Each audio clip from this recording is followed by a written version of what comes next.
Europe 1, rien ne s'oppose à midi. Mathieu Noël. Vous écoutez Europe 1, vous êtes donc des gens de goût. Il est, Eva, quelle heure est-il? Il est 12h11. Action, réaction, Eva Rock, Guy Carlier, Axel de Tarlet, rien ne s'oppose à midi, continue.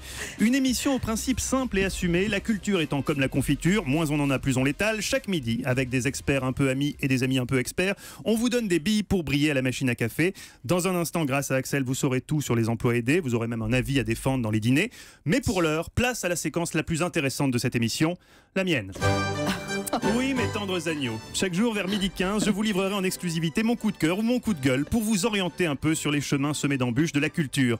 Quel film aller voir en priorité? Quel artiste suivre sur Spotify? Quelle nouvelle série regarder ou sortir? Sans moi, je le sais, vous êtes comme Eva Rock sans son télépoche. Vous êtes perdu, vous allez bêtement au plus facile. Et comme elle, vous risquez donc de finir la soirée dans les bras d'un accordéoniste coupe rosé qui vous aura séduit en vous jouant Despacito version musette. C'est ça qui m'excite. Voilà les nuits des Baroques. Est-ce vraiment le genre de soirée que vous avez envie de vivre? Non. C'est pourquoi aujourd'hui je vous propose de rester chez vous et de découvrir sur Netflix tout simplement la meilleure série du monde après Navarro. Blomé, trouvez-moi un téléphone et lancez un appel. Pas facile de faire plus moderne que Navarro et pourtant c'est le pari réussi de Charlie Brooker et sa série déjà culte pour certains dont moi, Black Mirror. Série anglaise créée sur Channel 4, passée l'année dernière sur Netflix. La saison 4 de Black Mirror vient d'être annoncée. Un teaser circule depuis hier sur Internet. Autant vous dire que je suis excité comme Olivier Pouls à la veille d'une dégustation de mouton Rothschild. Pourquoi? Parce que Black Mirror... Oui, autant que ça, même voire plus. Parce que Black Mirror, c'est le mouton Rothschild de la fiction d'anticipation. Chaque épisode, qui peut se regarder d'ailleurs indépendamment des autres, nous entraîne dans un futur relativement proche et toujours totalement flippant, imaginant l'évolution des technologies actuelles pour le meilleur, mais surtout pour le pire. Clonage, réalité virtuelle, intelligence artificielle. À la fin de chaque épisode d'1 heure, je me dis toujours, c'est tellement bien foutu, l'idée est tellement forte, le scénario tellement ciselé, c'est presque du gâchis qu'on n'en ait pas fait un film de cinéma. Voilà, si vous connaissez pas et que vous aimez les séries d'anticipation, et je dirais même y compris si vous n'aimez pas l'anticipation, foncez. Si vous n'aimez pas, je m'y engage solennellement, Eva Rock vous rembourse l'abonnement Netflix. Ah, c'est toujours pour moi en fait. C'est toujours pour toi. D'accord, ok. Eva, vous qui êtes soi-disant une spécialiste, Black Mirror, vous validez? Je valide. Ah, Oui, je valide vraiment. c'est vraiment Ah mais oui, au premier vraiment. degré. Mais vous Non. connaissez? Mais oui, je connais bien Ça sûr. me rassure un tout petit peu. Hélas, si je m'y connais en série, je m'y connais beaucoup moins en économie. Or, il y a dans l'actu économique des mots comme CICE, qu'on entend tellement qu'à force on a honte d'avouer qu'en fait on ne sait pas ce qu'ils veulent dire. Ainsi, j'ai moi-même essuyé hier en famille un terrible revers quand à la fin du déjeuner, mon beau-père, s'éventant nonchalamment avec le dernier exemplaire de Valeurs Actuelles, s'est soudain tourné vers moi et m'a demandé « Et vous Mathieu, vous en pensez quoi de la polémique sur les emplois aidés ?» Ai-je répondu en reprenant du clafoutis pour me donner une contenance. Je n'en avais foutrement aucune idée. Et là, j'aurais voulu crier « Super Axel, vite, à moi! Je passe encore pour un con auprès de beau papa !» Alors Axel, expliquez-nous cette histoire d'emploi aidé que le gouvernement veut raboter. Qu'est-ce que c'est? Pourquoi certaines mairies commencent-elles à pleurnicher? Dites-nous tout. Alors, les emplois aidés, comme le nom l'indique, c'est un emploi et on vous aide. C'est pas vous qui payez, c'est l'État qui vous aide. Et qui... C'est des emplois subventionnés. Exactement, jusqu'à 75%. Alors, ça a toujours existé. Alors, aujourd'hui, là, François Hollande en a créé, il appelle ça les emplois d'avenir.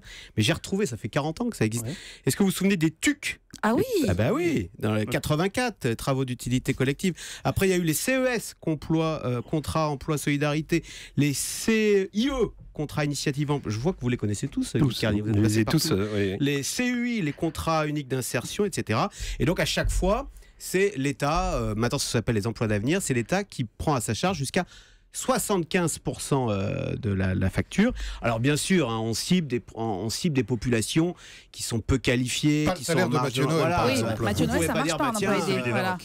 Voilà, ou pour Eva Rock avec son salaire mirobolant, c'est difficile de réclamer un emploi aidé. aidé. Non mais quel type d'emploi par exemple sont des emplois aidés? Alors précisément, il y a une polémique parce que vous savez dans les écoles maintenant il faut ils n'ont plus assez de monde. Voilà, des auxiliaires, des scolaires. Il y a des ateliers l'après-midi pour occuper les enfants.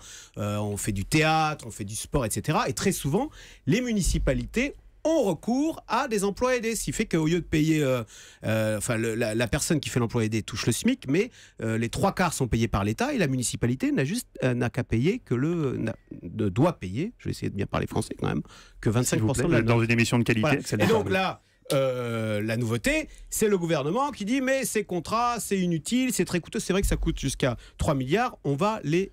Alors non pas les supprimer, mais on va en faire beaucoup moins. Voilà. C'est coûteux, mais est-ce que c'est efficace pour l'emploi? Alors voilà, alors la question beau papa. C'est mon beau-père pense que c'est pas du tout efficace. Est-ce qu'il faut les supprimer ces emplois aidés? C'est vrai que c'est coûteux. Enfin, si se ventilent avec valeurs actuelles, oui, il faut les supprimer. Ça c'est sûr. Mais valeurs actuelles, ça parle plus tellement d'économie. Vous savez, ça parle beaucoup de politique maintenant. Alors néanmoins, est-ce qu'il faut les supprimer? Oui. Écoutez, ça sert. D'abord, vous avez qu'à voir dans les écoles là, s'il n'y avait pas Sans d'emplois eux, on peut aidés. pas à la Réunion, Il n'y a plus en Normandie, il y a d'ateliers plusieurs écoles qui sont dans ce théâtre cas-là. dans les écoles. Pour un jeune, mieux vaut avoir un emploi aidé plutôt que de se morfondre chez soi à ne rien faire et à faire des Et bêtises. filer un mauvais coton, Et Axel. filer un mauvais Hein coton. Dans les Ah, hauts, bon, papa. oui. Voilà, etc.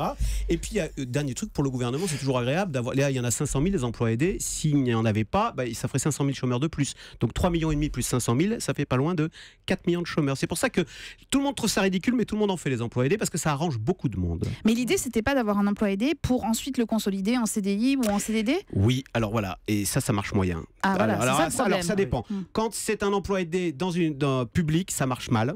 Oui. Mais quand c'est une entreprise qui le fait, dans plus d'un cas sur deux, en fait, à la fin de l'emploi aidé, elle l'embauche pour de vrai. Mais les gens vous disent, bah oui, mais une entreprise, si elle a besoin d'un gars, elle n'a qu'à le payer normalement. C'est pas à la collectivité de payer pour une entreprise privée. Voilà. C'est pour ça ça qu'ils lui permet une période d'essai gratuite, quoi. Voilà. Alors d'ailleurs à un moment, il y avait un emploi aidé qui s'appelait le SIVP. Vous savez ce que ça veut dire? Le stage d'insertion dans la vie professionnelle. Voilà. Et en fait, c'est nous qui payons quand même ces Bah oui, emplois c'est aidés. vous qui payez. On est Oui, mais d'accord. Forcément, c'est subventionné. Oui. Voilà, c'est Bah oui. subventionné. Écoutez, Alors vous avez donc je crois qu'on peut dire qu'on a compris. Si on lève la main, moi j'ai compris. Hein? Guy, vous avez compris, oui, tout le monde a oui, compris. oui. Eva, vous avez compris les enjeux autour des emplois aidés? Peut-être. Sauf que je sais pas trop ce que ça veut dire. Bien. Bon, L'accent du dans un instant, l'hommage de C'est Guy pas Carlier à facile. feu Mireille d'Arc, dont on a appris la mort ce matin. Et puis ce teaser en forme d'oxymore, Eva Rock nous parle d'art. A tout de suite.